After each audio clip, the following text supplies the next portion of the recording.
അവധിക്കാല ഏകദിന ക്യാമ്പ് സംഘടിപ്പിച്ചു. തേവലക്കര കോയിവിള വടക്ക് 17-ാം വാർഡിലാണ് SSLC +2 പരീക്ഷകൾ പാസ്സായവർക്കും രക്ഷിതാക്കൾക്കുമായി അവധിക്കാല ക്യാമ്പ് സംഘടിപ്പിച്ചത്. ഉയരെ എന്ന പേരിൽ ഗ്രാമപഞ്ചായത്ത് സ്റ്റാൻഡിംഗ് കമ്മിറ്റി ചെയർമാൻ പാലക്കൽ ഗോപന്റെ നേതൃത്വത്തിലായിരുന്നു ക്യാമ്പ് നടത്തിയത്. തേവലക്കര ഗ്രാമപഞ്ചായത്തിലെ കോയിവിള വടക്ക് 17-ാം വാർഡിലാണ് SSLC +2 പാസ്സായ വിദ്യാർത്ഥികൾക്കും രക്ഷിതാക്കൾക്കുമായി KVM സ്കൂൾ ഓഡിറ്റോറിയത്തിൽ അവധിക്കാല ഏകദിന ക്യാമ്പ് സംഘടിപ്പിച്ചത്. ഉയരെ എന്ന പേരിൽ തേവലക്കര ഗ്രാമപഞ്ചായത്ത് ആരോഗ്യ വിദ്യാഭ്യാസ സ്റ്റാൻഡിംഗ് കമ്മിറ്റി ചെയർപേഴ്സൺ പാലക്കൽ ഗോപന്റെ നേതൃത്വത്തിലാണ് ക്യാമ്പ് സംഘടിപ്പിച്ചത്. ക്യാമ്പിന്റെ സമാപന സമ്മേളനം അമൃത IPS ഉദ്ഘാടനം ചെയ്തു. മറ്റൊന്ന്, ഇപ്പം ശമ്പളമൊക്കെ വളരെ കുറവാണെങ്കിൽ പോലും അമ്മ എല്ലാ മാസവും എനിക്കൊരു പുസ്തകം വാങ്ങിച്ചു തരും. എന്നിട്ട് അത് വാങ്ങിക്കുക മാത്രമല്ല, രാത്രി ഞങ്ങളെല്ലാവരും കിടക്കുമ്പോൾ, ഞാനും അനിയത്തി അമ്മയും കിടക്കുമ്പോൾ അമ്മ അതിൻ്റെ അകത്ത് ഓരോ പേജും അമ്മ ഇങ്ങനെ വായിച്ചു തരും.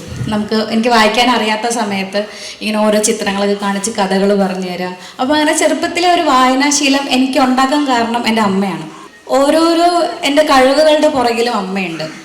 അപ്പം ഇത്രയധികം അമ്മമാരെ കാണുമ്പോൾ ഞാൻ എൻ്റെ അമ്മയാണ് ഓർത്തത്. അമ്മ എത്ര ഒരു ഫ്യൂച്ചറിസ്റ്റിക് ആയിട്ട് ചിന്തിച്ച് എന്നെ മോൾഡ് ചെയ്യായിരുന്നു. ഓരോ ടേണിലും എൻ്റെ ഓരോ ഡിസിഷനിലും എന്നെ ഒരിക്കലും ഫോഴ്സ് ചെയ്തിട്ട് അമ്മ ഒരിക്കലും പഠിക്കാൻ പറഞ്ഞിട്ടില്ല. അതായത് 10th അല്ല 12th ഇന്ന സബ്ജക്റ്റ് എടുക്കണം, അല്ലെങ്കിൽ കോളേജ് ഇന്നത് എടുക്കണം, അല്ലെങ്കിൽ UPSC പ്രിപ്പയർ ചെയ്യണോ വേണ്ടയോ, അങ്ങനെ ഒരു കാര്യത്തിലും അമ്മ എന്നെ എന്ത് ചെയ്തിട്ടില്ല, ഫോഴ്സ് ചെയ്തിട്ടില്ല. അതൊക്കെ എൻ്റെ ഉള്ളിൽ നിന്ന് തന്നെ വന്നതാണ്. പക്ഷേ അങ്ങനെ വരാനുള്ള ഒരു ഓപ്പർച്യൂണിറ്റിയും ആ ഒരു ചിന്താശേഷി എനിക്ക് തന്നത് എൻ്റെ അമ്മയായിരുന്നു. ജില്ലാ ചൈൽഡ് പ്രൊട്ടക്ഷൻ ഓഫീസർ രഞ്ജിനിയൽ മുഖ്യപ്രഭാഷണം നടത്തി. പേരന്റിങ്ങിനെ കുറിച്ചാണ്. ഞങ്ങള് പേരന്റിങ്ങിന്റെ ഒരു ക്ലാസ് എടുക്കുമ്പോൾ ഒരു പേരൻസ് കുട്ടിയെ എങ്ങനെയാണ് വളർത്തേണ്ടതെന്ന് ചോദിച്ചാൽ ഒരു പട്ടം പോലെ എന്നാണ് എനിക്ക് പറയാൻ തോന്നുന്നത്. ഒരു പട്ടം നമുക്കറിയാം, പട്ടം എത്ര മനോഹരമായിരിക്കും. ഒരു പട്ടം, ആ പട്ടം പറത്തുന്നത് എങ്ങനെയായിരിക്കും? കാരണം നമ്മൾ പറത്തുമ്പോൾ വെച്ചാൽ നമുക്കറിയാം ഇഷ്ടം പോലെ അതിനകത്ത് നൂലുണ്ടല്ലേ, നമുക്ക് യഥേഷ്ടം അതിനെ പറത്തി വിടാം. അതായത് ഒരു കുഞ്ഞിനെ നമ്മൾ പട്ടത്തോട് ഉപമിച്ചാൽ എങ്ങനെ ഇരിക്കും? ആ കുട്ടി പട്ടം പറന്നു പോകും. പക്ഷേ അതിനെ നമുക്കറിയാം മേലോട്ട് ചെല്ലുന്തോറും ചിലപ്പോൾ ചില പക്ഷികൾ വന്ന് തട്ടും, ചിലപ്പോൾ നല്ല വൃക്ഷത്തിന്റെ ശിഖരങ്ങൾ വന്ന് തട്ടും. അങ്ങനെ പല അപകടങ്ങളും ഈ പട്ടം നമ്മൾ തന്നെ പറത്തിയിട്ടില്ലേ? മേലിലോട്ടൊക്കെ ഒരു പട്ടം പറത്തുമ്പോൾ ഏതിലേലും വന്ന് തട്ടി ചിറക് തട്ടി അത് താഴെ വീഴും അല്ലെ, താഴോട്ട് ഇങ്ങനെ പതിക്കുന്ന കണ്ടിട്ടില്ലേ? ഇത് തന്നെയാണ് ഒരു കുഞ്ഞിന്റെ അവസ്ഥ എന്ന് പറയുന്നത്.